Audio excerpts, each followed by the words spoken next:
What do you want to do? Hello and welcome to the Black Flag Podcast.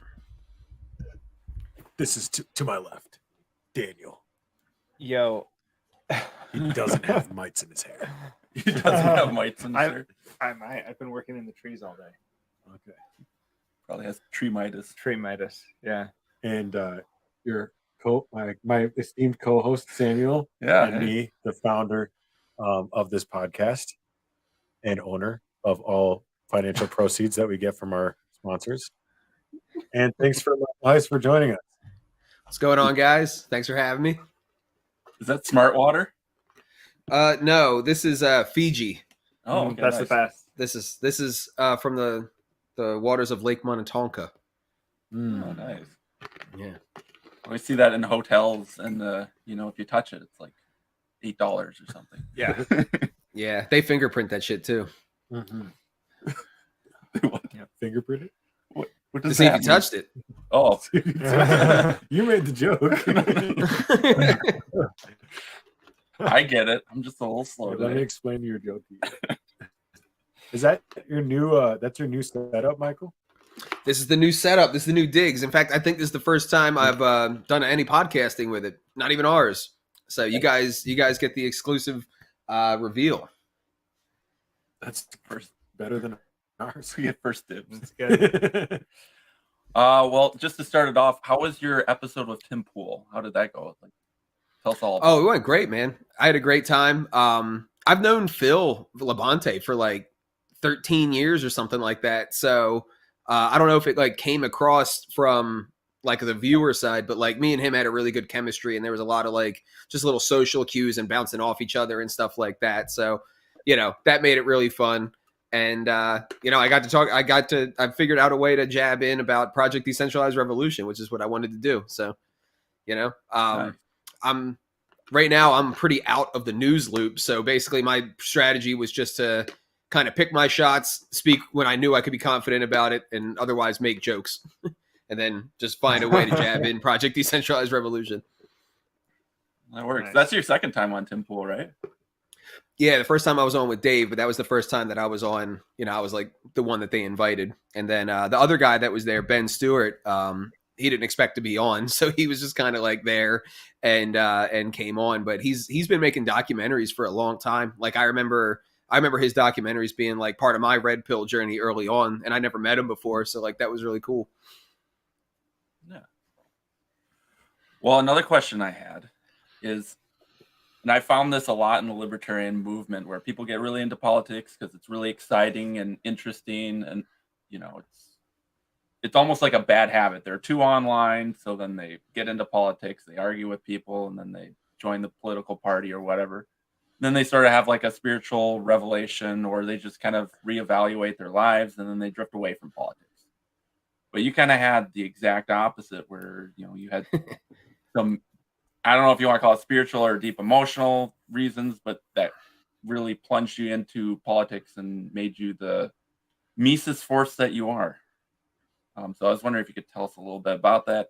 I'd like to know more about it. Well, I would call it spiritual. I mean, I've told the story before, but I mean, when I was 19 years old, well, first of all, I started getting red pilled and everything when I was 14 years old. Now I'm 34 years old. Holy shit, it's 20 years now. So I'm 34 years old, and it was a different time back then. You know what I mean? You didn't have the internet, you didn't have social media like this. Well, you had the internet, but I didn't really have a computer until I was 19 years old or something like that. And the computer that I had was a dial-up computer that we shared in the living room as a family. You know what I mean? So I didn't know shit. And but I got red pilled by Alex Jones back in the day, because again, you didn't have all the podcasts that you had now either. There was a time not that long ago where pretty much all you had was Alex Jones. And so being that young and kind of getting red pilled, I pursued it, but it also had this effect of making me feel extremely alienated, and I also had a lot going on at home at the time. And those two things kind of converged to make me feel just totally out of it. And so by the time I was 19, I was very seriously depressed and having suicidal ideation and shit like that. It got pretty bad. And would you say that was just by being a loner with politically and whatnot, or?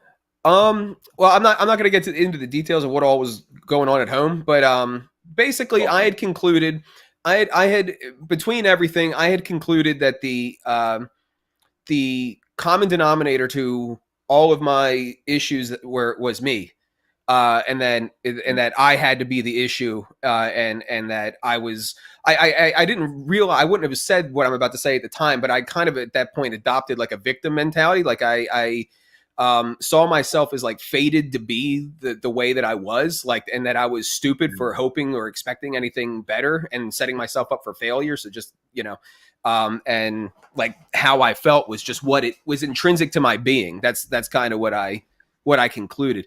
And I had a shroom experience, and at one point that just overnight shook me out of that.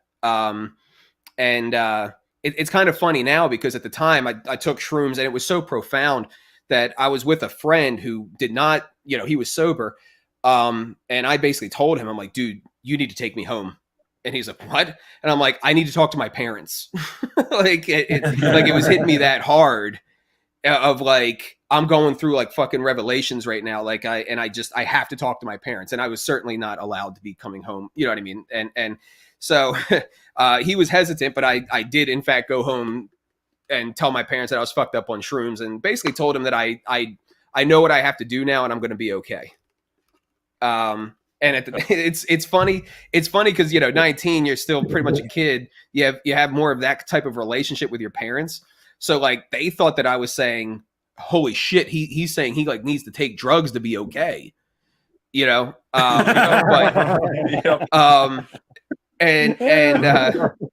But now being older, having an adult relationship with my parents, my dad has admitted that I did in fact have an overnight change in my attitude that never went away. And that's crazy. Yeah, basically what it did, I guess the easiest way that I could explain it is I was able to see myself from almost a third party perspective. And I was able to see that what my normal middle ground should be in my being was actually way down low, and I could actually see it. And I remember it just hit me like a ton of bricks, and I was like, God damn, dude, you need to cheer up. And I asked myself the question of how did I get here? How did this happen? And call it prayer or whatever. Like, I'm not trying to trivialize prayer, but like, it's a real phenomenon. I think that when you have these moments where you're being extremely honest with yourself and you're willing to accept the negative parts about yourself to understand how you got to a certain thing, or a certain position in a certain place, a stream of just stuff, like, oh, you got to stop putting yourself in the middle of things at home. You've got to stop being a clown at school. Like, you've got to stop trying to get attention from this chick, like she's using you for attention to like get more attention out of the boyfriend that she's dating that you work with. Like, just all this stuff about how I was actually making decisions and doing things to keep me in that position and keep me in that place, and investing myself in things that I didn't have any control over was there. And then kind of the key thing at the end of it was that once I saw it, I became aware of it. Once I became aware of it, it became my choice of what to do with it.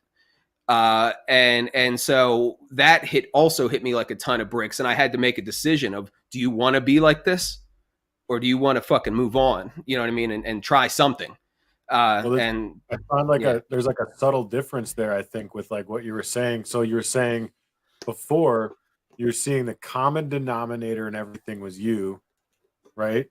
And then it seems like after you had your experience, you realized that like it's everybody else. The world's nuts. Yeah. Accurate. Well, it seems to me like too that you saw how your decisions in those things kind of, you still, the common denominator is still you and everything, but it's almost like, correct me where I'm wrong here, but it almost seems like you saw that it was more of a humble, like, you're part of things and what you do can affect and change how you interact and react to those things. Yeah. There was a lot of things that I was doing. Go ahead. Sorry. Oh, I just find like sometimes with me personally, I've been through periods in my life where I felt similar. Like it's me, right? It's me. I'm the problem, and then I'm negative on myself. And then I've found times in my life where I'm really deep in the solution and spiritually connected, where I think, well, I'm the problem too. But there's a difference there, and the difference is that like, okay, I can change. I can make different decisions. I can act differently, and then I'm not the problem. I can actually be part of the solution, and I can.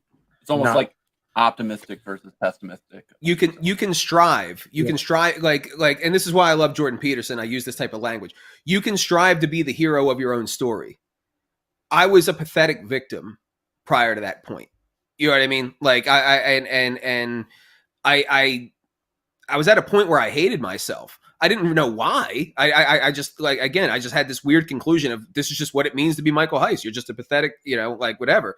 And yeah, that I broke out of all of that shit that night. And that I wouldn't say it cured my depression. I don't think that's like the way to look at it. But it opened up. It allowed me to see another path and then choose to walk down it. Yeah. Mm-hmm. And so I was going to say too, do you this is your first time meeting Michael Heise, isn't it? Yeah. Okay. So I think this is kind of interesting. Can we talk about mushroom experiences quick? I want to hear more of your story.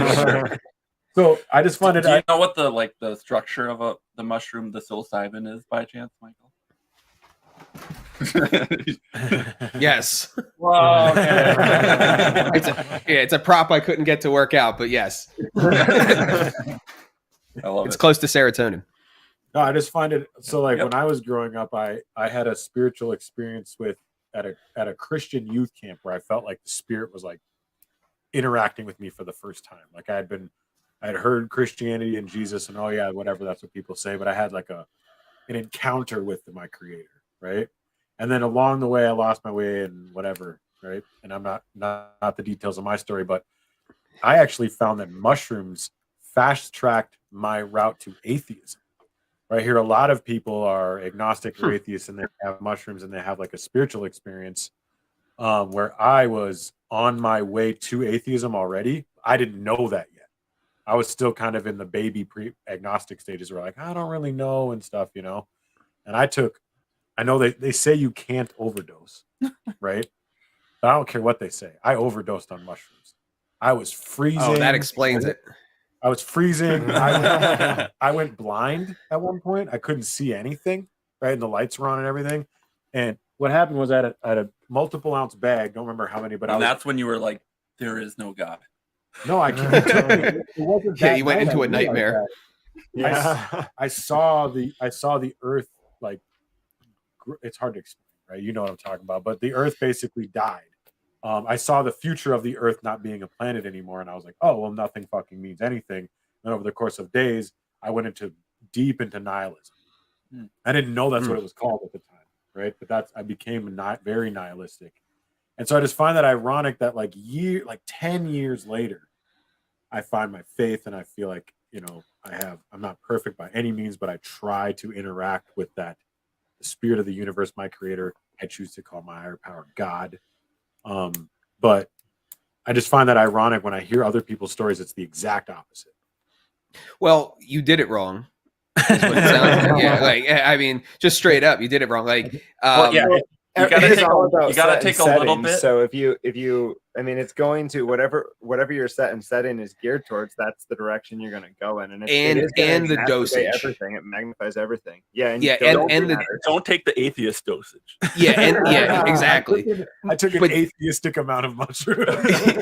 and this is like clinical though. Like when Johns Hopkins first started doing research on shrooms, trying to get the dose right was like the first thing that they set out to do. And if you take too much shrooms, you're going to enter into a fucking nightmare.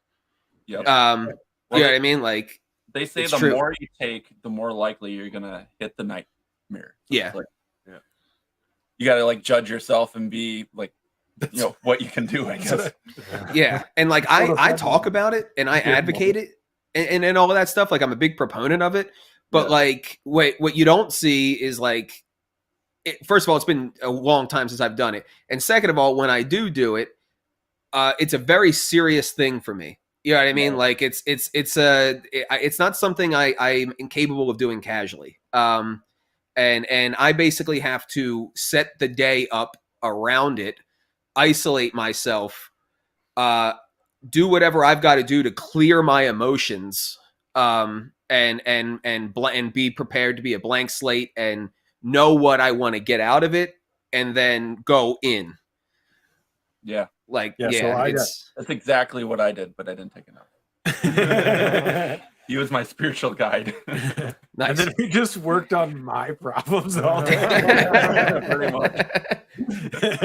I was like, I'm sober, and I'm like, I'm having a lot of like epiphanies today. Well, yeah, him and his friend told me like you have to take it with other people and stuff like that. You got to like go out together and stuff. And I was like, I kind of just want to do a spiritual journey by myself. And as I was high with you guys, I was like, I'm just going to do a spiritual journey by myself. For me, being alone was partially why I tripped so bad. Oh, because I was the day before that was surrounded by people who were having fun, smoking weed, everything's great. People are coming out, we listen to music. I eat mushrooms. I have a great time, right? The next day, which also I had a weird experience compared to other people. I didn't have anything visual, but I could hear everything. I could hear every conversation and the music and the birds chirping and think about all of it at the same time. And the next night I had a bag and I was eating them by myself. There was one guy there who was coming off of a trip. And I was still eating them when it hit me. So you can imagine how many I probably ate. Who knows? I don't know. To jump backwards, because you had asked me that question in relation to like I went into politics.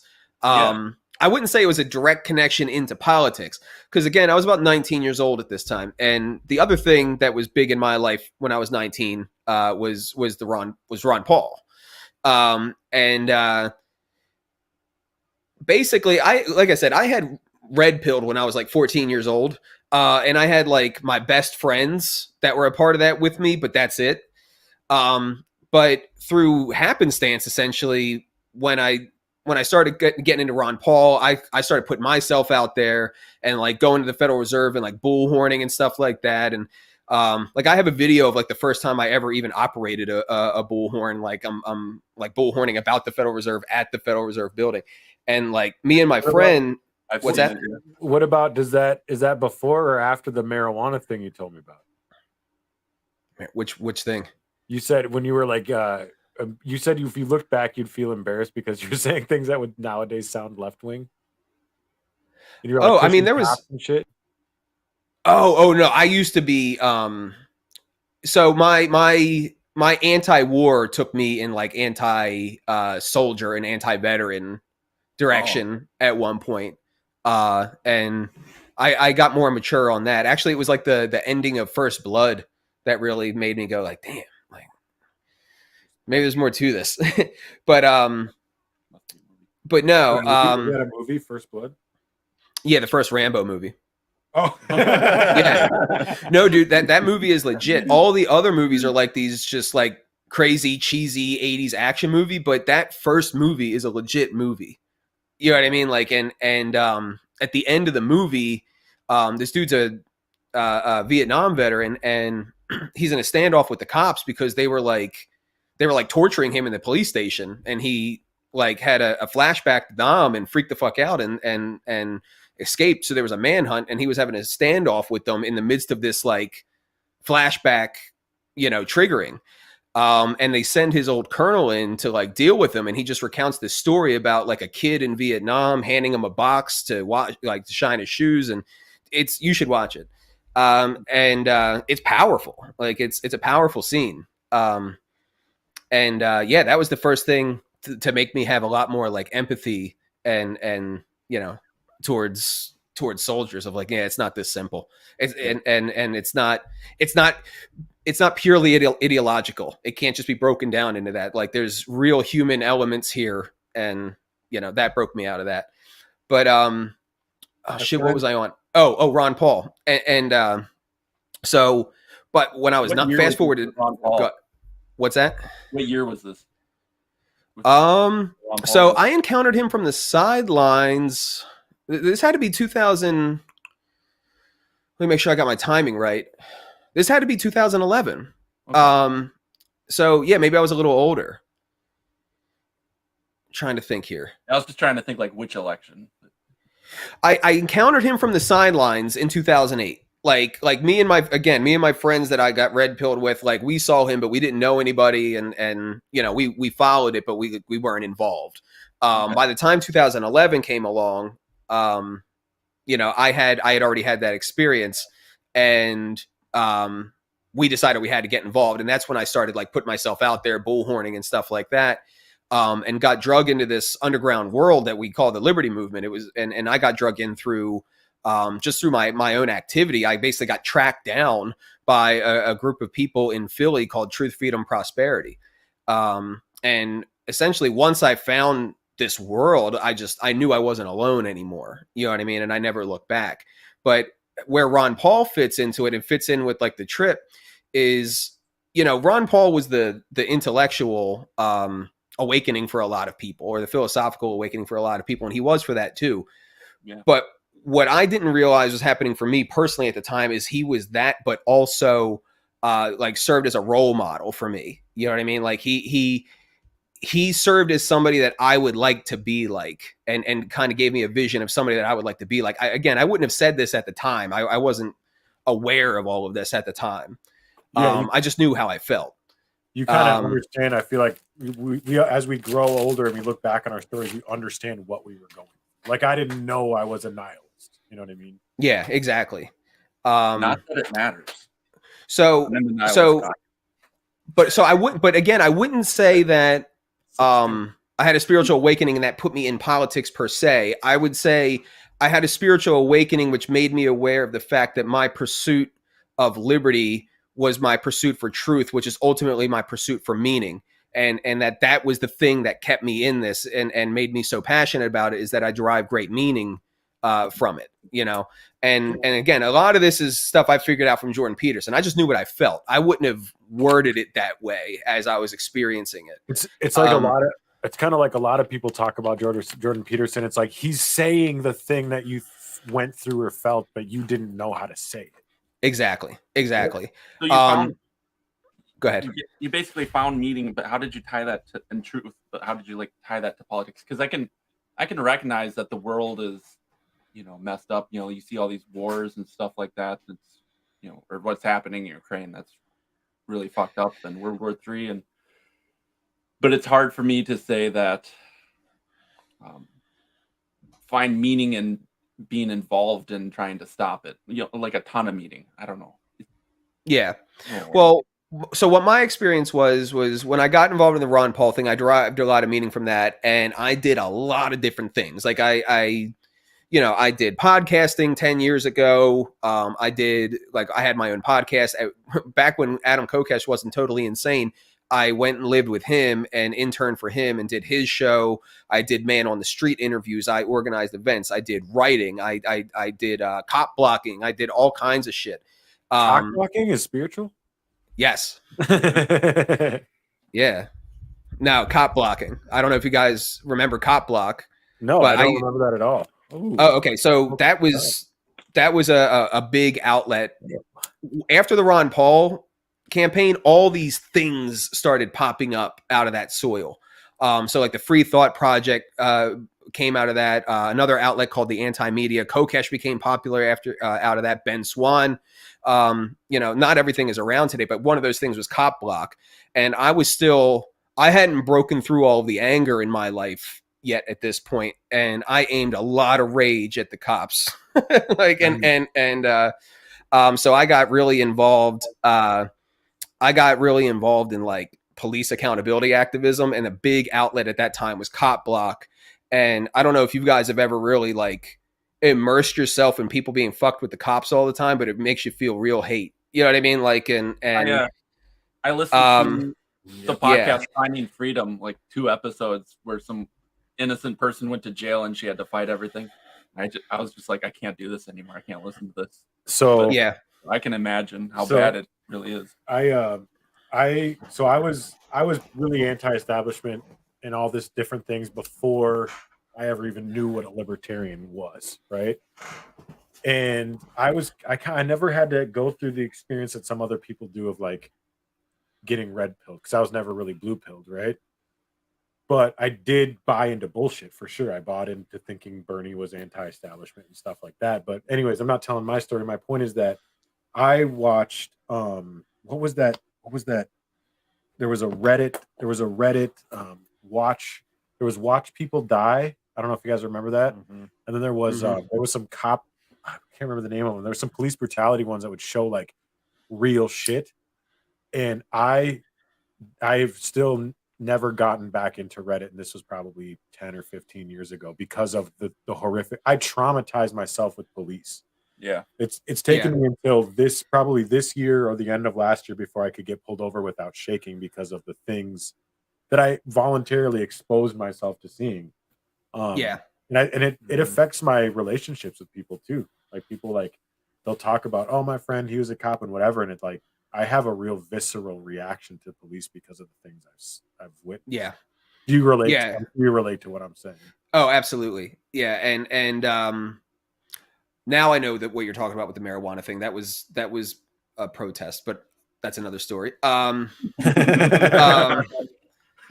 But yeah, so I did all of these things, and kind of just did a little bit of everything. And then at one point I had like a personal, like, just heartbreak that happened in my life. And that was like another dark period in my life. Yeah. And when I came out of that, I wanted to get back into the game. I was probably out of the, activism for about a year and a half. And then at that point, we're talking about 2016 now. I knew I wanted to do something, but I didn't want to do the shotgun approach anymore. I wanted to find something and stick with it long term. And I never imagined that the LP would have been, or could have been, that thing. And I had put together, and this was in 2017, I'd put together an End the Fed rally at the Philly Federal Reserve building. And we've done a million of those things over the years, but this was the first time, because I was organizing it, where we allowed LP candidates and stuff.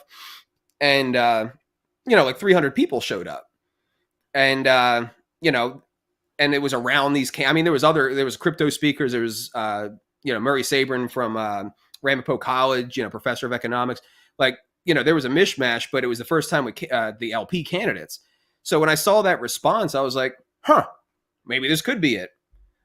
And, I was just conceptualizing the idea of the caucus, and really the idea of the caucus is simply, man, the Ron Paul days kicked ass. It would be great if we could recapture that in the LP. You know what I mean? Like, and it's really that simple. And so started thinking about that and putting that together. And then I made the Facebook group, which happened to be when the disgraced former chair said that the Mises Institute was Nazis. So I wake up the next day and there's like 500 pissed off Austro-libertarians in my group. You know what I mean? Like, and I'm like, all right, fuck it, let's go. And it just became like that. And again, one of the reasons I truly love Jordan Peterson is that I hadn't fully committed to the idea of the caucus and like giving myself to it the way that I have at that point. It was the finishing up the Bible lectures by Jordan Peterson that made me say, all right, you know what? That's it. This is it. This is my Abrahamic call to adventure. And I'm going to make the fucking leap and just give myself to it, and we'll see what happens.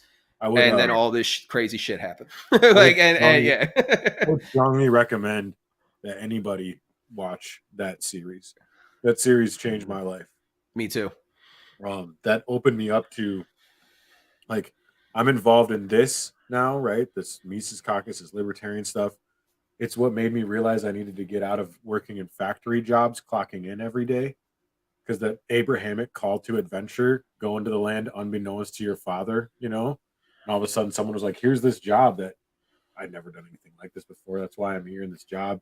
It's part of what opened my mind to the idea of God, and now I have a relationship with God, and I'm involved in church, and it's part of my story of becoming sober. Like, that series really changed my life. Powerful.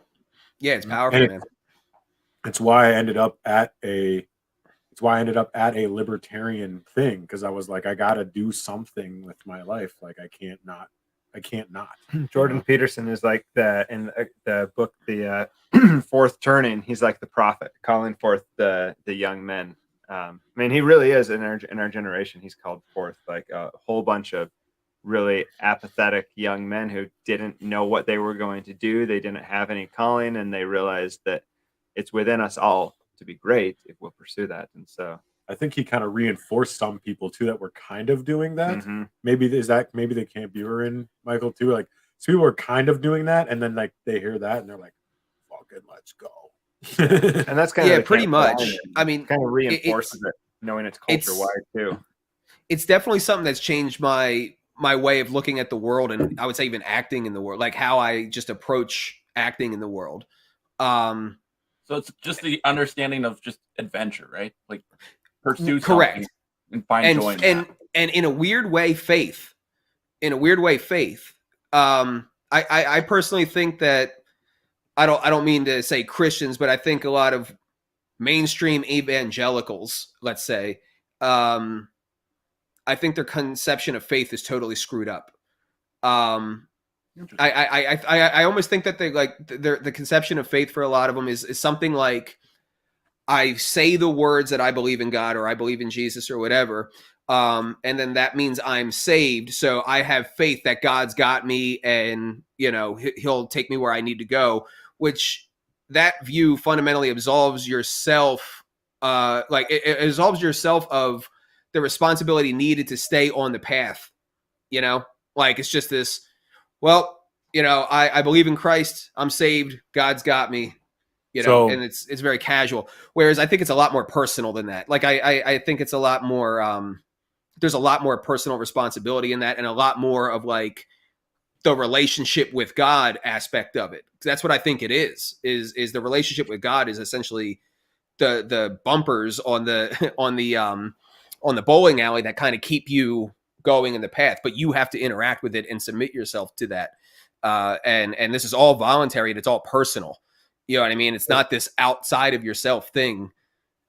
I think so. The way I describe it is that because I go to a Christian church and I struggle. I call myself a Christian to people so that they understand, like, it's a cultural context of how I describe myself, right? But like, if I were really to say it, I'd say I try to be a Christian, because I think that you're really putting a lot of weight on your shoulders if you say I'm a Christian. It's like, I don't think people take that responsibility seriously enough. So if I were to criticize, there's something about the certainty that I don't like. I hear you on that. And so I think my criticism of some of the Christians I interact with, right? And I try not to push them too much, because usually they end up teaching me more than I could teach them. But I would say that a lot of Christians, I grew up in a Christian school and stuff, they're obsessed with eternity in a way that I don't think is necessarily beneficial. And what I mean by that is, like, it's kind of like you said, but to add to that point, it's like a lot of Christians seem to talk about eternity as if it's a place that you can get to someday if you say what you said, And I think that there's a certain utility in that mindset. There's a certain utility in the way that you describe faith that they see it. I think that's there's better a safety. But I think that's better than not to some degree, right? Better than nihilism, better than certain other ways of thinking. You know what I think is the irony in it? Well, to tie that point together quick is like the eternity is right now too, though. It's also happening in this moment. It's also happening today, and you don't get out of your responsibility of what you need to do in this world today because you're saved in eternity. And that's where I think people have to remember, like, it's not just about being your soul's being saved from damnation. It's also like you have a responsibility to act a certain way in this world and follow that calling. Does that make sense? Yeah, because in the archetype, if you want to call it that, the Savior saved humanity. So if you're saved, you have a responsibility to carry out your part of that burden. You know what I mean? But again, it's on you. That's not something that's outside of yourself. It's something that you commit yourself to through faith. Yeah, and that's why I don't. Go ahead. I heard Dennis Prager talking about this, and he was giving like certain sects of the Jewish faith don't believe in eternal life. They believe essentially eternal life is carried out throughout your offspring. And so you raise up your offspring to be good, respectable. Oh no, did you freeze or did I freeze? We froze apparently. Okay. No, reiterate that. That was good. Yeah, no. So basically, how so they take a lot more responsibility in raising up their children to be responsible community members, responsible parts of society, because they believe, you know, if my offspring gets cut off, that's my line. That's my eternal life. It's through that genetic passing down. It's through the passing down morals, passing down ways of life, and so. I mean, it's respectable. I don't agree with it entirely. Obviously, I do believe in an afterlife, but I think at the same time, it's like, you know, Christ said, "Bring peace on earth." Or he came to bring peace on earth, and so that's our job, is to carry that out. And so we are supposed to have an active role in our world that we're currently in. There's a great song that kind of changed my perspective on that too. She wrote it for her dad. She said, like, when you pass away, like, I'll keep all the memories that you have. Mm. Who? I don't remember who. It was like a reel. So I don't know. Those damn shorts. I watched it like 5 times because I was like, that's really good. Like, you know, like my memories will live on. A few tears. Yeah. Wiped away. I probably did. But it's like my daughters, like my memories will live on in them. Because I think the way we view our lives, we often think of like, one of the existential dread we have is just that our memories are going to be gone. It's not that, you know, we won't be able to do more things in the future. It's that we lose all the past, all the things we. Well, and I think it's why sort of like the ultra spiritual one with the earth type of thing. One way of looking at that is just like, well, our kids are going to carry on and stuff like that. I think it's why we get so like, we love it so much when people are like, oh, they look like you, they act like you. It's good because like there's something deep unspoken in us that knows that like, oh, they're going to echo me when I'm gone, and we kind of know that inside, you know. I think we all want a legacy. I think another negative, because I think there's a lot. I just want to go ahead. I have a hard time with that legacy because I think of it like a record player. Like once music stops, it's like it's over. You're not going to be able to remember it or anything. Like all this work you did, you know, once you're dead, it's just. But that's another form of faith. True. Yeah. Yeah. When I look backwards too, like in my life, when I start to get depressed and lethargic and apathetic, I think that like, man, my fucking ancestors went through some shit so I could be here. Yeah. Like you know, they beat slavery, they beat tyranny, they went on ships and boats and fought and died. All that so I could argue on. They shat in dirt holes for thousands of years. But it's like it's like whatever I'm doing today, like I should honor my ancestors by doing something with my life. And they're not here to remember it. They'll never know about it, but I'm disrespecting them by not being something, you know? I think there's a utility in having an idea of eternity, even in that way that we're criticizing, right? That Christian way that we're criticizing. I think there is a utility in that, like versus other modes of being. Yeah, I think the concept that you're getting at is encapsulated very well with the Mother Teresa quote about I'm going to butcher it, but basically that it's that forgive and forget about the things that happen to you or that people do to you, because in the end it was never about them. It was never between you and them, like, and how you react to that. It was never actually between you and them. It was between you and God the whole time. Yeah. And that's I think the eternal thing, you know. And I think that to go back to I wanted to say that before to go back to the criticism though too, is I think that part of the thing with the eternal thing is that then we get caught up with this idea of hippie Jesus, where Jesus came and was like, he did have long hair, peace and love, and like he looked like a Greek philosopher for some reason. And don't know if he did, but yeah. Well, there's like a whole. I watched a whole. If he was a Nazarite. I watched a whole thing that was explaining why we depict Jesus the way we do, and anyways, it talked about some Greek philosophy, but he was totally white. Unlikely.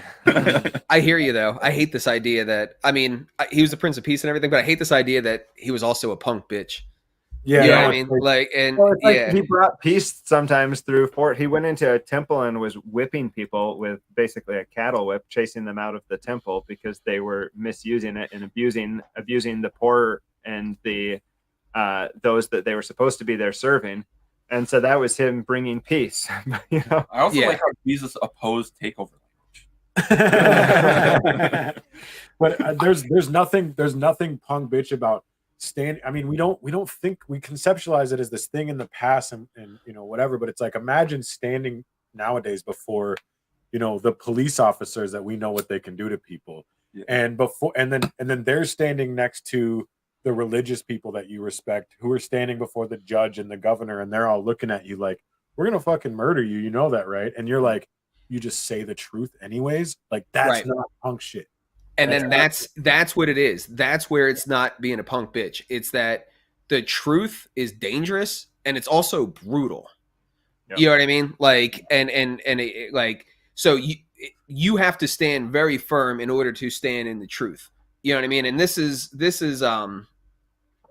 you know, I haven't read the book, but like through Jordan Peterson, what Dostoevsky's works was all about is that our obligation, you could call it God, or I like to think the way that I like to conceptualize God the most, amongst other things, is God is the truth. So like, if you're chasing the truth, you're chasing God.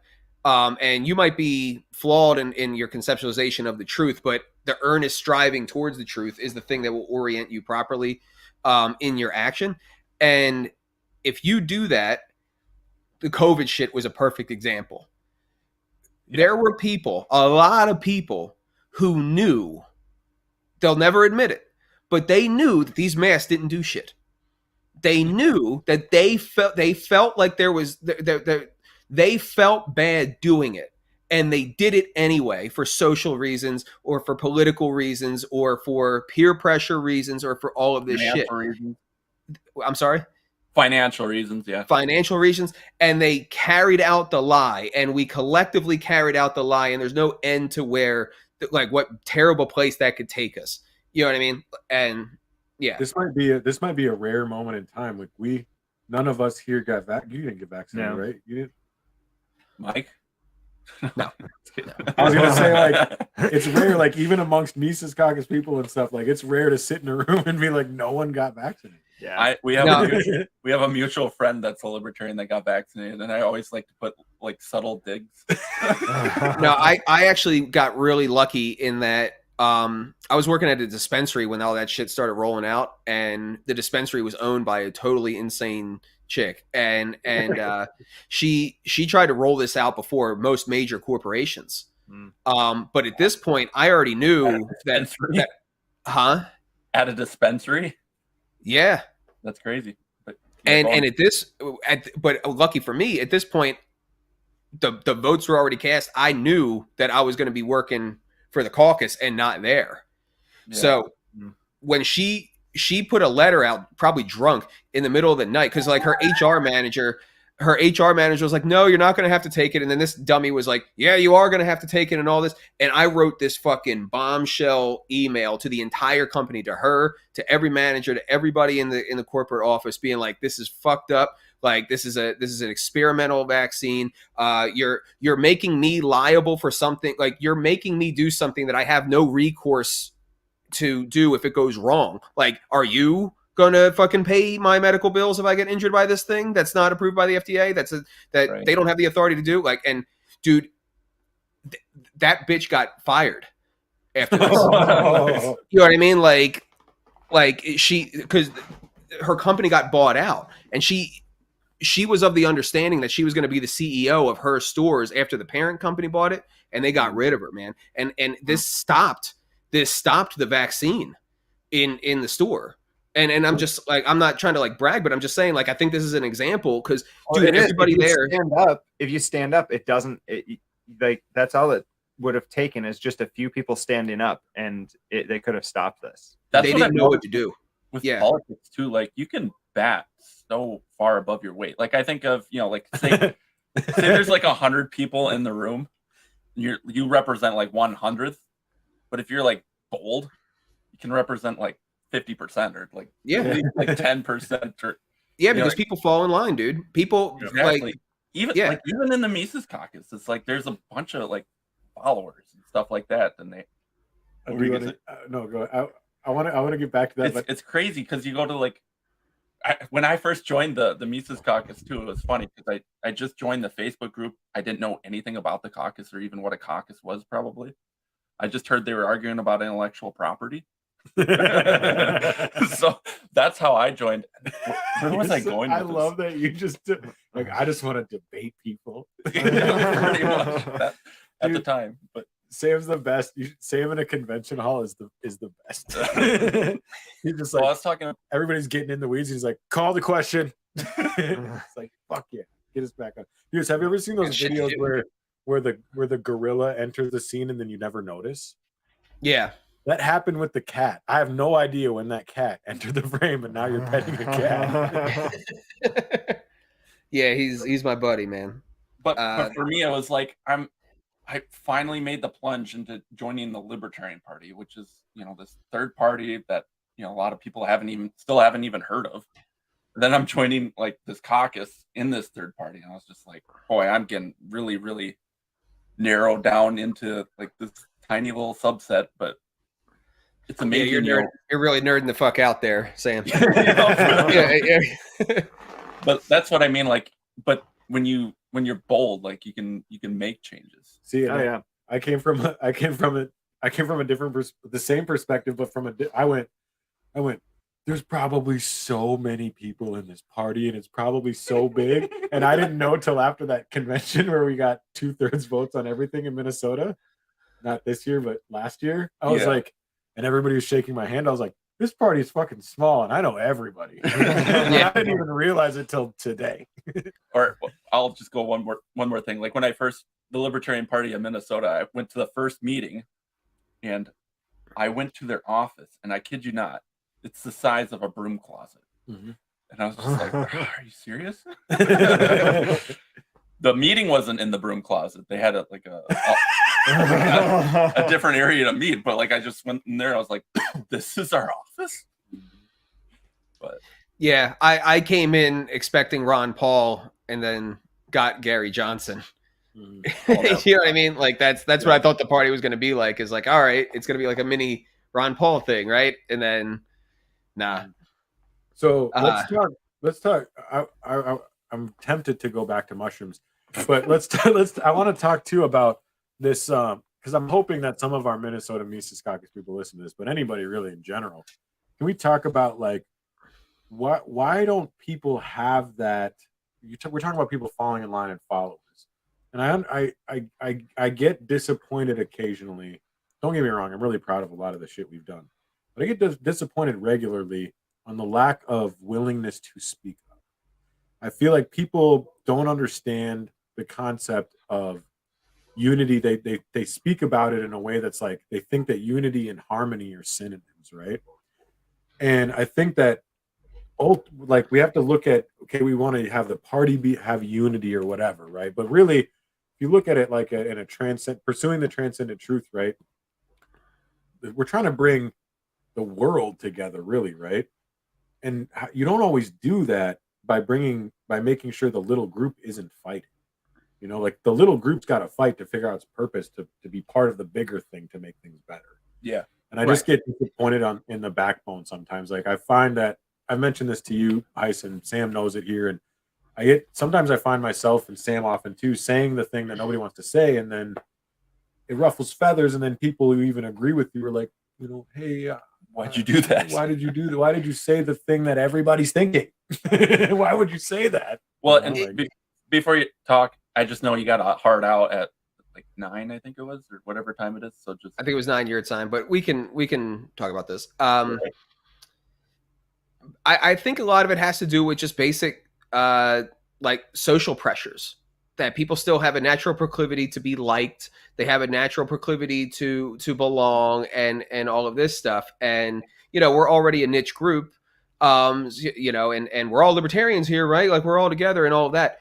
But I think if you were to take an extremely, and I would say extremely charitable view of politics, it is at best a series of debates and arguments. Like, you know what I mean? Like that's the best. The reality of it is it's fucking war without blood. I mean, that's the reality of it. But Sometimes without blood. But even if you were to take a super romantic view of saying it's this ongoing conversation, well, how do you like? You don't progress a conversation by being passive. You don't progress a conversation by not saying what it has to say, or like reversing to the social mean and all of that, and just leave what you actually have to say on the table. Like, and that's going to require a degree of like boldness. Like, you're not going to progress the conversation by being passive. You might feel better because maybe you avoided conflict, but like conflict is necessary to growth.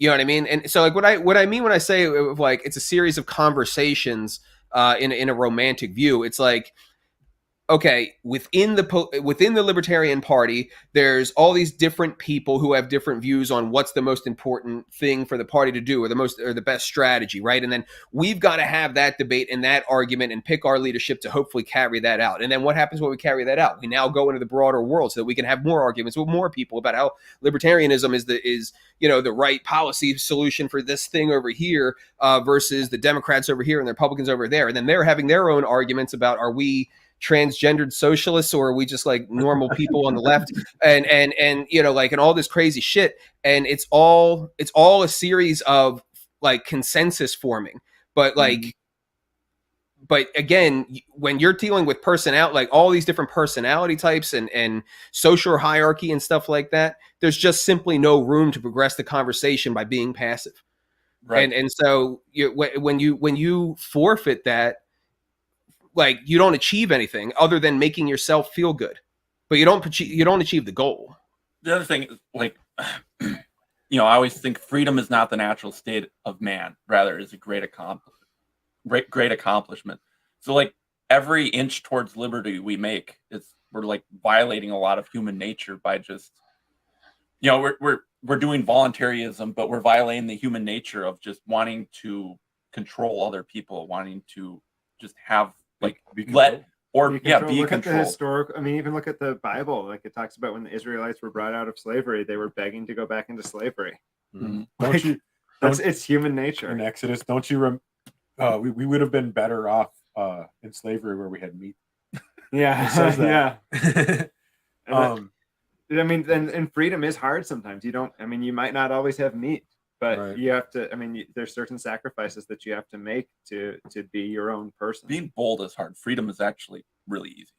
So I really want to dig into this and pick this apart, but with limited time with you, Michael, there's something that you did for me that I don't know if I've thanked you for, and it's carried me for years. Okay. And so when I first became a libertarian, it was a long process, listening to Part of the Problem every week for a long time, right? And bouncing off of that, without going too deep in my story, but bouncing that off of a bunch of different thinkers before I decided that it was a self-actualization that I finally agreed to, right? And one of the first things that happened to me, it's hard to not believe in God if I were to really get into all the coincidences of it. But let's just put it this way. I was up north working out of town. I pulled over in a parking lot because Michael Heise is calling me. This guy that I look up to, he's calling me. Like, okay, I got to talk to him. And I remember exactly where I was, in this parking lot in the middle of nowhere in a town I've never been in. And I'm standing in the parking lot talking to you, and you sold me the dream, right? You sold me the dream, and that's carried me. I'm getting almost chills talking about this. It's carried me up until this point, you know? And I'm having a moment where I'm realizing that in order for us to continue with what we're doing in Minnesota here, and then therefore be part of the greater thing, is I need to be better at selling the dream to others. I haven't done that. I've relied on you and Michael Malice and Dave Smith and all these Ron Paul selling the dream, and I'm just recruiting them in. But now they're in and we're active, and things get stressful and dramatic, and it's hard to be bold, and people get tired and worn out, and we don't get any candidates elected. We don't have a lot of results. And then, people are going to start slipping. I feel like I need to resell them the dream. So if you wouldn't mind helping me real quick, I know I'm putting you on the spot, but why are we here? What are we doing? You know what I mean? What's the goal of all of this? I know sometimes it feels like we're chasing, we're the dog chasing the postman. Well, as we were just talking about, like our society is built on lies, like a series of lies that, this power source over here, we'll call it the state, they know what's better for you. And, maybe it's convenient for me to offload my responsibility to these people. Yeah, they take my money and all of that stuff. But hey, it's convenient. The lie of like, we don't know ourselves anymore. You know what I mean? And I don't think our society really promotes knowing ourselves and knowing what our destiny is and all of that. And I think all of that is to be found in the truth. And so we are a remnant of people who are telling and seeking the truth in a world that is constructed on lies. And it is true that freedom is better than tyranny. It is true that wealth comes from voluntary interactions, and you can deconstruct that out to the free market and Austrian economics and all that stuff. But that's the basic point, is that free exchange, voluntary exchange, does produce wealth. It does enhance your life. Finding freedom, like having the freedom to find yourself, makes finding yourself all the more meaningful than having your destiny dictated to you by power centers. Like that's what freedom is all about. And so we are the remnant of society that can see this and is chasing that and trying to bring that about in the real world. So that is the dream. Now we could dig further into that and say like, well, how do we get there? And, we all debate strategy and stuff like that. But that fundamentally is what it is. It's creating and cultivating a community of people who are chasing this truth and supporting each other in that. And at the beginning of this, you had said, oh, you went from a spiritual awakening to politics. I wouldn't word it that way. I would say I went from a spiritual awakening to realizing that the pursuit of liberty gave me meaning. And then I threw myself into this project, and all of this meaning has poured out of it. And this nationwide community has poured out of it. And I think there's a lot of meaning in that. I think too, this kind of makes me think of, there's a lot of like libertarians, we like to divide ourselves into a ton of little groups and then argue about all the little things and agorism and crypto and, what the party should be doing and all these tons of different little things. Should we even be in the party and all this stuff, right? But I think that and to not to intentionally divide the party or libertarians anymore, but I think that I've been learning, coming to this realization slowly, and I don't know if I'm going to articulate it correctly, but it seems to me like there's a couple fundamentally different types of libertarians. And I think one is the type that goes, oh yeah, the system is corrupt and the Republicans and Democrats are evil, right? We all agree with that. But I think there's like another brand of us who are like, these elites want to fucking kill you and they hate you and they despise you. And we almost take it personal, right? We're like, fuck them. Look what they're doing to us. And then we think of, and then we see, and it's not just about us though either. Like we see those police brutality videos. We watch them stretch out a guy in front of a group of people in public and beat his legs with a baton until they're broken and people are walking by on their phones. We see the footage of, we see the footage of what's happening overseas. We see the starving women and children and we go, these people, like what they're doing. And we go, we gotta fucking do something. And the other people like kind of like, well, the system is corrupt and maybe we should have a third opinion and we have the right to have an opinion because we're a party. And it's a lot more dire than that is what you're getting at. Yeah. Like I think there's like this deeper calling for some of us that it's like the world is fucked up and we're not going to stand by and let it be that way. And then to the point of what I was making earlier is then we get involved and we dive in and the next thing you know, like we're arguing with somebody about a bylaw and we get lost in the sauce of like, yes, that's important. I think I was ready to debate a guy on the word "the" at the convention. I was excited about it. And he didn't bite. Every year he bites, and this year he didn't bite. But to the point though is that I think sometimes we have to be reminded of like those little things we do, send an email, do a welcome call, show up at an affiliate meeting, argue about a bylaw, that is part of fixing this thing that's murder. You know? Yep. It's truth. And then in a lot of ways, I would go back to faith. Liberty is faith in people, essentially, to some extent. I mean, people have inherent darkness, and that's not going away. But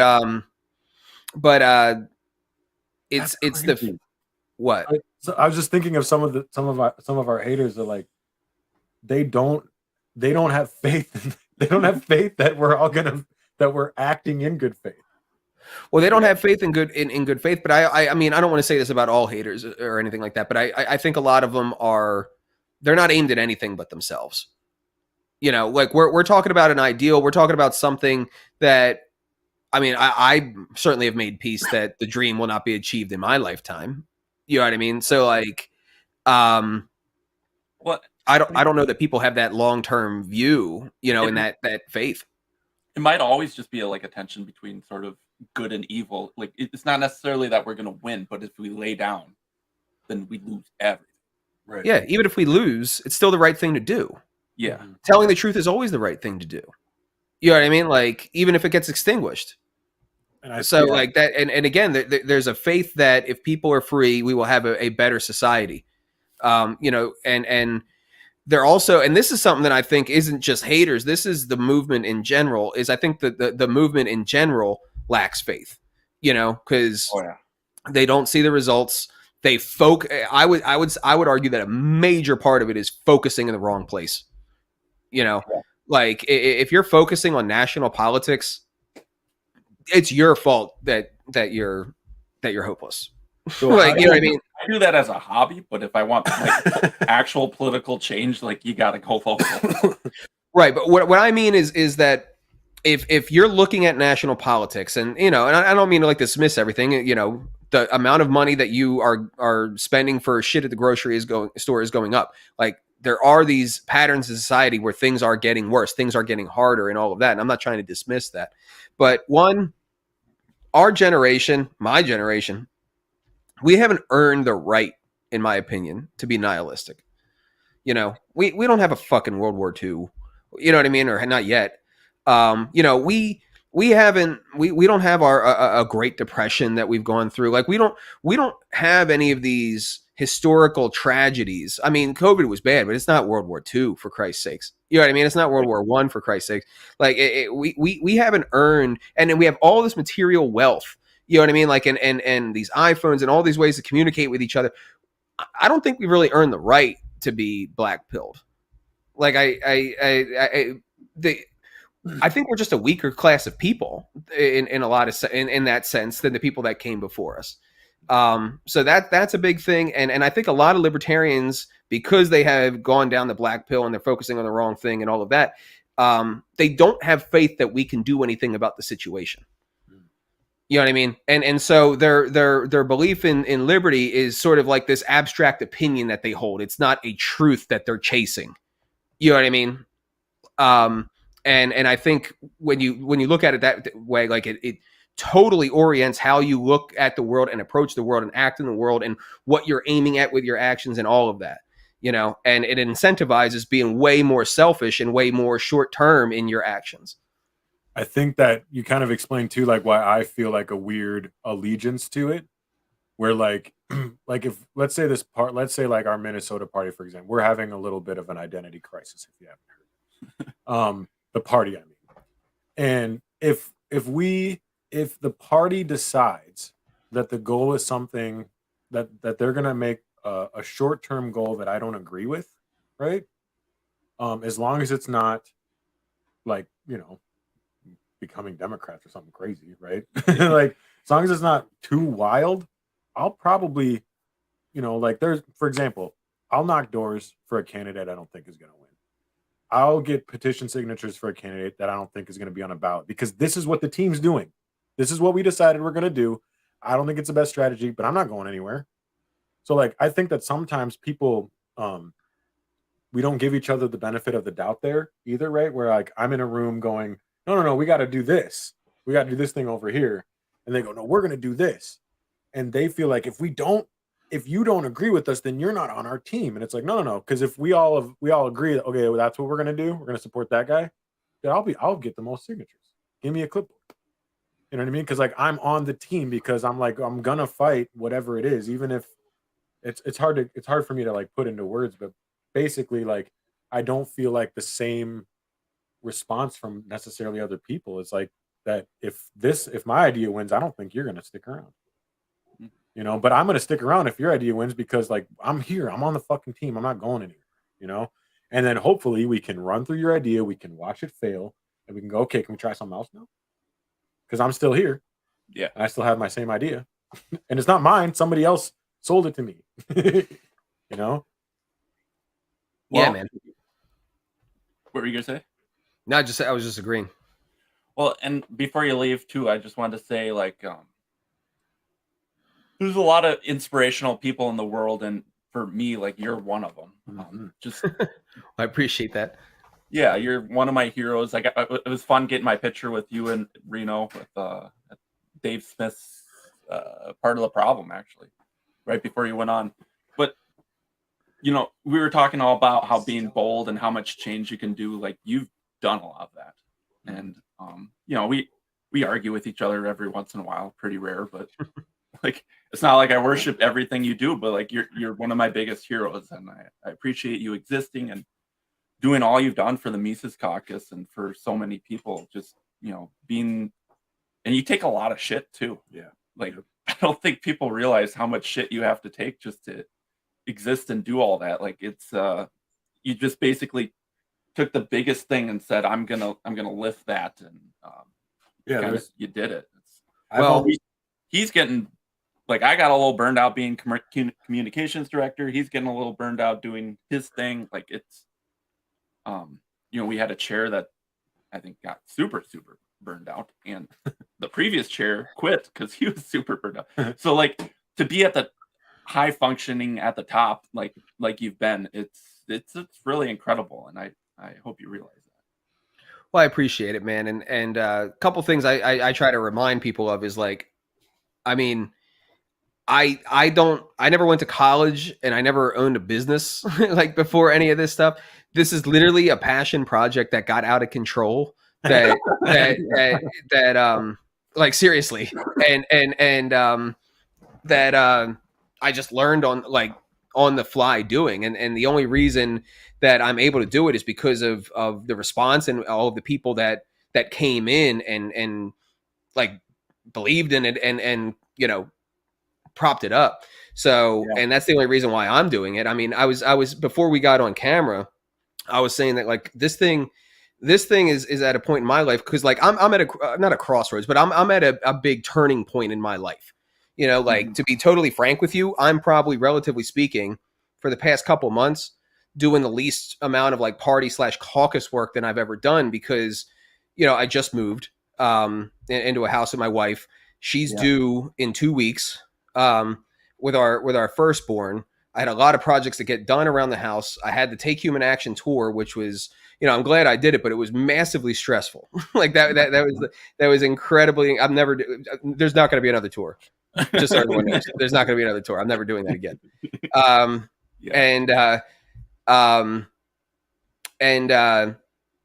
You know, I have to recalibrate my life. And to be totally frank with you, like I started having a realization as we were getting closer to the baby, and my priorities having to change, and you know, I kind of got a little uncomfortable with certain things, you know, like and this is part of why I'm at, like, I'm not saying I'm taking a step back. I'm taking a breather to get my shit together is what it is.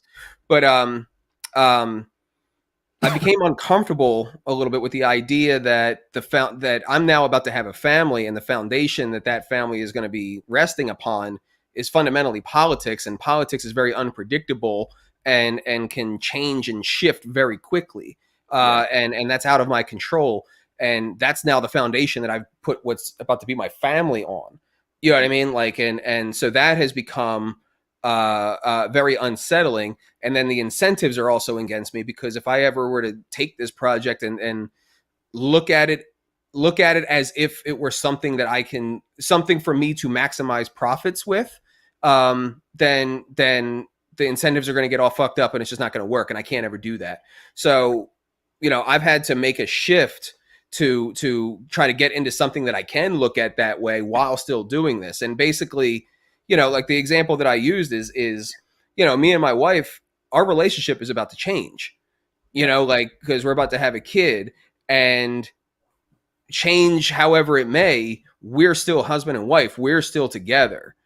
This thing is at a point in my life where it's like that, where no matter, like, as long as I'm getting the response, as long as people are believing in it and all of that, this is now like, I have to balance this as part of my life, even if I get another job, or I have to make all these shifts in my life, or I mature in my life and my personal situation changes and all this stuff. Like, this is now part of my life. And so long as I get the kind of response that I've gotten, or anywhere close to it, that's how it's going to be. Like, I guess you say I'm married to this thing in a weird, like, in a way, like, it's part of my life now, like. Well, and are we trying to put a button on this? It's up to Mike. So another, Probably. I would say too, and this is coming from someone who's spent countless hours recruiting, right? Recruited a third of the Minnesota party with the help of others. Yeah. Humbly. Hell yeah, man. But a quarter by yourself. For someone who's spent countless hours trying to recruit, trying to get people involved, trying to get people to do more and show up and take on responsibilities and roles, and very, very grateful for all the people who have come and gotten involved. And I am humbled when I can look at people who now I take cues from and give me advice and feedback and kind of show leadership in the party and in the caucus now, that were once on a Zoom meeting with me, not knowing what the party or caucus was doing. Like, I'm very grateful for all that. But even coming from me, I do believe that one of the most important things that you can do to fight tyranny is to take care of your family and to raise your kids right, and to show up, for your family. And I'm not perfect at it. I fail left and right, but I think that those things are not little. So, like, when, for example, like, there's a bunch of people that didn't come to the convention, and that was very frustrating for me because it came down to a tie on some elections. I hold nothing against the people who showed up for, their family needed their family needed a father, or their girlfriend needed a boyfriend, or whatever it was. Like, they had to show up for their family. I never ridicule people for that. There's a Lord of the Rings quote that I always botch, but it was when Gandalf was talking to one of the hobbits, talking about the kindness that you show to people every day is how you keep Mordor at bay. So I do believe that those things are important. Of course, I want people to get involved and step up and do more, but accepting your limitations and doing the best with what you have, I think, is part of responsibility. Yep. And that's what I'm having to do right now, is recalibrate it a little bit. And it's crazy how it's worked out for me, to be honest with you. Like, I went through a period in the past couple months where, like I said, I was kind of having, frankly, anxiety over these feelings. You know what I mean? Of like, and the uncertainty of not knowing what to do. And I started studying to get my insurance licenses, and I'm still doing that. I'm still going to do that. But, I had applied for a job at a State Farm insurance agency. And like, I was like, all right, I'm just going to do that. And, nights and weekends, I could still do this, yada, yada, all of that. And I did 2 interviews, killed it, and was waiting for a response. And then out of nowhere, the guy who, remember I told you I got like pulled into this by somebody tracking down my work? Yeah. That guy posted on Facebook that the Bitcoin ATM company that he's working for is trying to hire somebody. And so I just called him up and was like, what's the job? And now I'm on the leadership team of this Bitcoin ATM company. And so I'm working a job that I'm fighting the Fed for work, essentially. So like, it's a job that aligns with my values. And it's also a job that, just logistically speaking, I'm still going to be working and not available while I'm working and stuff. But to the extent that you have a job, and that's the case with any job, like, I'm going to be driving a lot. I'm going to be able to make calls. I'm going to be able to call donors. I'm going to be able to, like, still do this stuff while working. better than I would at basically any other job, and it pays well, and the boss likes me, and it's just crazy how it all works out. You know what I mean? Because I almost feel like I don't want to use those words. I was getting really concerned. You know, like people tell you that that your thinking changes when you have a kid, and that shit has been hitting me really hard and fast, and like this has been my baby for a while. You know what I mean? Like, and now I gotta. Born is about 17 months old, so I totally I went through that recently. I understand what. Yeah. Well, yeah, it really does, man. And like I'm super excited about it. I'm super ready. Like I got all my projects at the house done. Like I'm ready. Girl? Boy, yeah, Nice. yeah. His name's we're naming him Cloud Ronald. So like his middle name is Ronald. I have 3 girls, and we got a boy on the way. So I'm really excited to have a boy too. Nice. Yeah, me too, man. And yeah, like you were saying, Derek, is I gotta balance this with taking care of my family now. You know what I mean? Like, and that's a new dynamic for me, and I got to get my bearings. But no matter, like, again, so long as this stuff is still responding the way that it has, I'm gonna figure it out. Like, it's gonna be a part of my life. Well, you've done this before, where you've had another job and did all the Mises stuff. But that's probably the majority of the time you were. Yeah. I've been full time for 2 years. Okay. Yeah, 2 years, and it's been 5 years. So. Well, I want to be respectful of your time, so we're gonna wrap it up. Thanks everyone for watching. Oh, you want to do plugs? Does he want to plug? What do you want to plug, Michael?